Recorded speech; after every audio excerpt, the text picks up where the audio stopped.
আসসালামু আলাইকুম। রক্তক্ষয়ী সংগ্রাম ও গণমানুষের অভ্যুত্থানের ফলে স্বৈরশাসকের অবসান ঘটিয়ে আমরা নতুন বাংলাদেশ তো পেলাম। আর এই নতুন বাংলাদেশে বিশ্ববিখ্যাত নোবেলজয়ী ডক্টর মোহাম্মদ ইউনূসকে প্রধান করে গঠিত হলো অন্তর্বর্তীকালীন সরকার। পরবর্তীকালীন সরকারের প্রধান উপদেষ্টা পদের কর্তব্য বিশ্বস্ততার সহিত সহিত পালন করিব। এই সরকারের অংশ হিসেবে স্থান পেয়েছে বৈষম্য বিরোধী ছাত্র আন্দোলনের দুই সমন্বয়ক নাহিদ ইসলাম ও আসিফ মাহমুদ। এটি একটি ভালো দিক যে তরুণরা সরকারের অংশ হতে পেরেছে। তবে আজকের ভিডিওর মূল আলোচনার বিষয় হচ্ছে কিভাবে স্বাধীনতার পর থেকে আমাদের মৌলিক অধিকারগুলো হরণ করা হয়েছে এবং বর্তমান সরকার আমাদের জন্য কি বা করবে এবং সাধারণ মানুষের চাওয়া পাওয়া বা কি, তার সবকিছু আলোচনা করা হবে এই ভিডিওতে। তো চলুন শুরু করা যাক।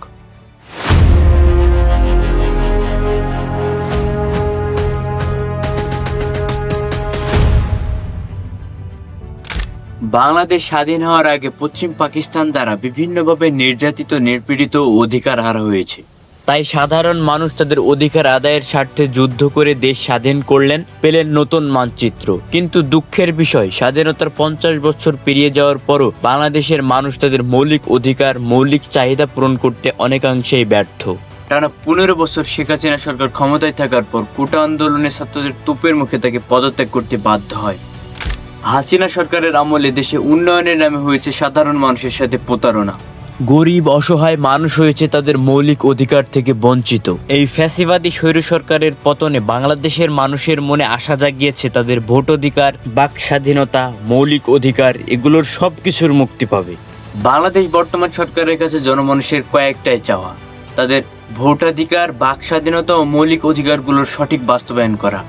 সদ্য পতন হওয়া ফ্যাসিবাদী সরকারের আয়নাঘর নিশ্চয় আমরা দেখেছি। এর আগে বিএনপির আমলে দেখেছি হাওয়া ভবন। এর প্রত্যেকটির কাজ হচ্ছে কেউ যদি সরকারের ফ্যাসিবাদী সিস্টেমের উপর আঙ্গুল তোলে তাহলে তাদের তুলে নিয়ে গিয়ে আটকে রাখা, এক কথায় গুম করা। এর মধ্যে দিয়েই হরণ করা হয় সাধারণ মানুষের বাক স্বাধীনতাকে। তারা চাইলেও সরকারের সিস্টেমের বিরুদ্ধে কথা বলতে পারে না। 71-এর স্বাধীনতার পর বাঙালিকে স্বাধীনতার বুড়ো আঙ্গুল দেখিয়ে বাঙালির সাথে যে অন্যায় করা হয়েছে তা হলো ভোট চুরি, যার ফলে দেশে স্বৈরতন্ত্র স্থাপনের মাধ্যমে একই সরকার বারবার ক্ষমতায় আসে। স্বৈর শাসকের প্রবণতা বাংলাদেশের ইতিহাসের অনেকের মধ্যেই দেখা গেছে, যেমন প্রেসিডেন্ট জিয়াউর রহমান ও এরশাদ শিকদার সামরিক শাসন এবং আওয়ামী লীগ সরকারের টানা 4 বার ক্ষমতায় থাকা। একটি স্বাধীন রাষ্ট্রের নাগরিক হিসেবে ভোট অধিকার সবার আগে। এর মধ্যে দিয়ে একটি দেশে গণতন্ত্র স্থাপন হয়। আমরা একটি স্বাধীন দেশ পেয়েছি সার্বভৌমত্ব, ভূখণ্ড, তবে পাইনি স্বাধীন দেশের জনগণের ভোটাধিকার। আমরা আমাদের ভোট নিজেরা দিয়ে গড়তে চাই গণতন্ত্র। শতক, দশক, যুগ পেরিয়ে মানুষ এখন জেনেছে তাদের মৌলিক অধিকার সম্পর্কে। একজন সাধারণ মানুষের মৌলিক অধিকার 5টি। সেগুলো হলো খাদ্য, বস্ত্র, বাসস্থান, শিক্ষা আর চিকিৎসা। তবে সবচেয়ে কষ্টের বিষয় কি জানেন? যুগে যুগে আমরা এই 5টি অধিকার থেকে হয়েছি বঞ্চিত। শুধু খাদ্যের কথা বলতে গেলে আমাদের চোখে ভেসে আসে প্রতিদিন কত শত অসহায় মানুষ দুবেলা না খেয়ে অনাহারে জীবন কাটায়। কিন্তু বাংলাদেশে বিটিভিতে প্রায়শই শোনা যায় অধিক ফসলে এবছর বাম্পার ফলন হয়েছে। তবে ফসলের বাম্পার ফলন হলেও কৃষকের রুটি রুজির বাম্পার ফলন হয়নি। প্রথম আলো পত্রিকার প্রতিবেদন অনুসারে বাংলাদেশে 4 কোটি মানুষ না খেয়ে থাকে, অর্থাৎ মোট জনসংখ্যার 1/4 খাদ্য নিরাপত্তা এখনো নিশ্চিত হয়নি। এর একমাত্রই কারণ কৃষক ফসল ফলিয়ে সেই ফসলের ন্যায্য মূল্য পায় না। এর ফলে অনেক কৃষক তাদের কাজ থেকে হচ্ছে বিমুখ। আমরা এমন সরকার চাই না যে সরকার দেশের মানুষের পেটে ভাত না চুকে খাদ্য বিদেশি রপ্তানিতে মুশকুল থাকে। আর খাদ্য ভেজালের কথা তো বাদই দিলাম। এত সমস্যার পরও যখন ভেজাল খাদ্য খেয়ে অসুস্থ হয়ে চিকিৎসার জন্য সরকারি হাসপাতালগুলোতে যাই, তখন সেখানে দেখা যায় আমাদের আরেকটি অধিকার কিভাবে হরণ করা হচ্ছে। সরকার আমাদের অনেক উন্নয়ন করেছে। প্রতিটি জেলায় 250 শয্যা হাসপাতাল দিয়েও চিকিৎসার জন্য গন্ধযুক্ত অপরিষ্কার মেঝেতে শুয়ে সুস্থতার কামনা করতে হয়। বছর বছর চিকিৎসা খাতে এত বাজেট পাস করানো হয়, তাহলে সেই টাকা যায় কোথায়? সরকারি হাসপাতালে চিকিৎসার জন্য ভালো যন্ত্রপাতি নেই সুন্দর পরিবেশ। এখন তো মানুষ ভয় পায় সরকারি হাসপাতালগুলোতে যেতে। আমরা বিনা চিকিৎসায় মরতে চাই না, আমরা চাই একটি সুন্দর পরিবেশে সুষ্ঠু চিকিৎসা, যেখানে মানুষ তার মৌলিক অধিকারগুলোর একটি পূরণ করতে পারবে। শিক্ষা প্রত্যেক জাতির মুক্তির হাতিয়ার। এই শিক্ষার মাধ্যমে কোনো জাতি উন্নতির উচ্চ শিখরে পৌঁছায়। তবে আমাদের দেশের যে শিক্ষা ব্যবস্থা তা সরকারের গোলাম ও শিক্ষিত বেকার বানানোর প্রকল্প বললে ভুল হবে না।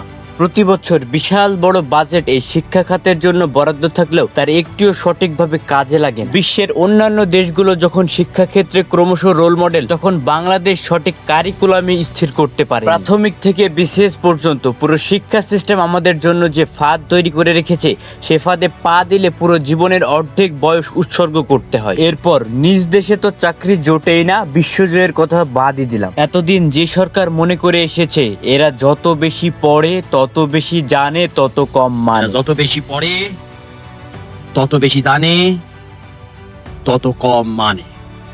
আমরা বর্তমান সরকারের কাছে এমন এক শিক্ষা ব্যবস্থা চাই যা সাধারণ শিক্ষার্থীদের জীবনের ফাঁদ না হয়ে সারা বিশ্বজয়ের আশা দেখাবে।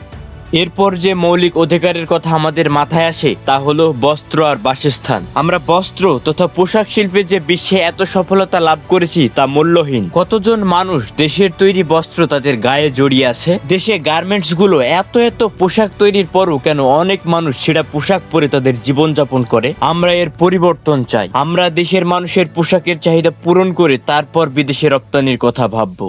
মানুষের আরেকটি মৌলিক অধিকার বাসস্থান। এর কথা বলতে গেলে অস্বাস্থ্যকর নোংরা পরিবেশের কথা মাথায় আসে। আমরা উন্নয়নশীল দেশে থেকেও অস্বাস্থ্যকর নোংরা বস্তিতে বাস করি। আমরা সকল গৃহহীন মানুষের বসবাস করার জন্য সরকারের পক্ষ থেকে বাসস্থান চাই। আমরা চাই এ বাংলাদেশকে নতুনভাবে সাজাতে, যে বাংলাদেশে থাকবে না দুর্নীতি, অরাজকতা ও স্বৈরাচার।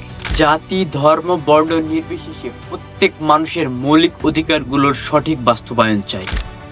শুধু এই কয়েকটা অধিকার বাস্তবায়ন করতে পারলে দেশে স্বৈরাচার মুক্ত হয়ে সঠিক গণতন্ত্র প্রতিষ্ঠিত হবে। আমরা আমাদের দেশকে বিশ্বের বুকে রিপ্রেজেন্ট করতে চাই। আমরা বলতে চাই, এমন দেশটি কোথাও খুঁজে পাবে না গো তুমি, সকল দেশের রানী সেজে আমার জন্মভূমি।